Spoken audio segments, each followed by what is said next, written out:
मोदी जी आ रहे हैं उस विषय पर आइए कि भाई मोदी जी आ रहे हैं, क्यों आ रहे हैं? क्योंकि सामने चुनाव है। क्योंकि इससे पहले तो जब चुनाव नहीं था तब मोदी जी बिहार तो नहीं आ रहे थे। बड़ी बात यह है कि जब वो आ रहे हैं जसौली में, तो जो सभा आयोजित की जा रही है उसमें बिहार सरकार का, बिहार की गरीब जनता का कितना रुपया खर्च किया जा रहा है, बड़ी बात यह है। बड़ी बात यह है कि क्या उस रैली में मोदी जी इस बात का जवाब देंगे कि 2015 में आरा में जिस 1,25,000 करोड़ रुपए के पैकेज की उन्होंने बात कही थी, क्या 15 के बाद उन्होंने पैसा, वो पैकेज बिहार को दिया या नहीं दिया? क्योंकि केंद्र में और राज्य में दोनों जगह मोदी जी की एनडीए की सरकार है। तो अगर मोदी जी ने पैसा भेजा तो पैसा गया कहां? भाई बात तो दो ही हो सकती है, या तो मोदी जी ने 2015 के बाद 1,25,000 करोड़ पैसा भेजा नहीं, या फिर वो पैसा भेजा और बिहार की एनडीए की सरकार ने, भाजपा जदयू की सरकार ने उस पैसे को लूट लिया। क्योंकि जमीन पर आपको हमको तो कहीं 1,25,000 करोड़ का पैकेज का काम दिख नहीं रहा। तो बड़ी बात यह है कि मोदी जी उसका जवाब दें। बड़ी बात यह है कि मोदी जी इस बात का जवाब दें कि कल जब वो मंच पर बैठेंगे तो दिलीप जायसवाल उनके बगल में बैठेंगे कि नहीं बैठेंगे, जिन पर यह आरोप है कि एक सिख माइनॉरिटी कॉलेज को, मेडिकल कॉलेज को गलत तरीके से इन्होंने कब्जा किया हुआ है। मोदी जी को इस पर जवाब देना चाहिए कि उनके पार्टी के राज्य के अध्यक्ष दिलीप जायसवाल जिस कॉलेज में कभी क्लर्क होते थे, आज उस कॉलेज के वो मालिक हैं, कैसे बन गए? और उस कॉलेज में जो सिखों के माइनॉरिटी, सिख माइनॉरिटी एक्ट के तहत जिस कॉलेज की स्थापना की गई है, उसका मालिकाना हक दिलीप जायसवाल के पास कैसे है? और वो अगर प्रधानमंत्री के बगल में बैठेंगे तो उस पर प्रधानमंत्री को बोलना चाहिए कि भाई किस आधार पर उनका चयन किया गया है।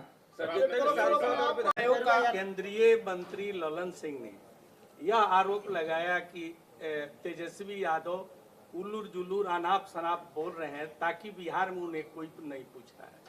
तो ये ललन जी और तेजस्वी यादव के बीच का मामला है।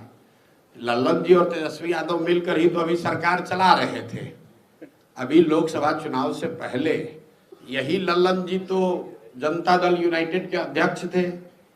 ये और इनके नेता नीतीश कुमार तेजस्वी यादव को बिहार का भविष्य बता रहे थे, और अभी उनको लग रहा है कि वो लूल जुलूल बतिया रहे हैं।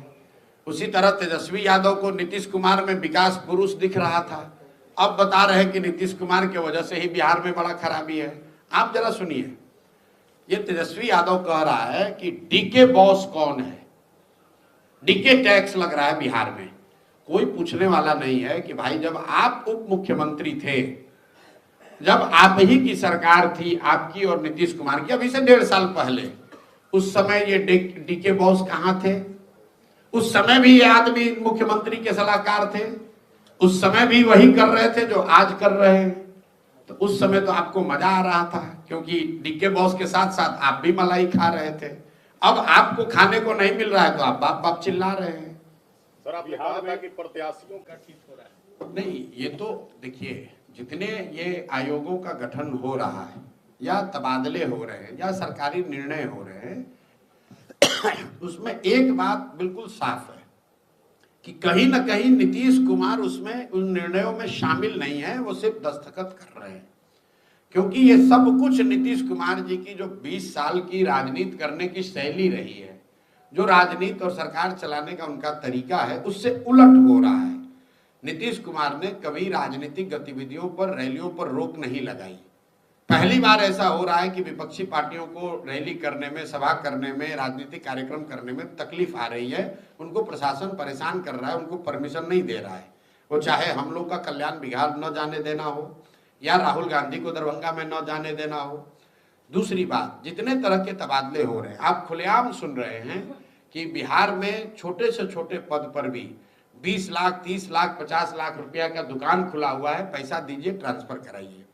तीसरी बात, आप जो देख रहे हैं आयोग वगैरह में जो नियुक्तियां हो रही हैं, ये सब परिवारों के लोग हैं। और ये किनके परिवार के लोग हैं? वही 4-5 लोग हैं जिन पर ये आरोप है कि ये नीतीश कुमार जब शारीरिक मानसिक तौर पर थक गए हैं, मानसिक तौर पर अस्वस्थ हो गए हैं, उनको पता नहीं चल रहा है कि क्या हो रहा है, तो ये लोग नीतीश कुमार के इर्द गिर्द जो बैठे हुए हैं उनका लाभ उठा रहे हैं और अपना हित साध रहे हैं, पैसा लूट रहे हैं, अपने परिवार को के लोगों को इन जगहों पर भेज रहे हैं। तो ये बात कौन किस आयोग में गया इतना महत्वपूर्ण नहीं है। बिहार की जनता के लिए महत्वपूर्ण ये है कि कहीं न कहीं नीतीश कुमार, जो मैं बात पिछले 3 महीने से कह रहा हूं, मानसिक शारीरिक तौर पर स्वस्थ नहीं है, जिसकी वजह से ये सब चीज हो रहा है।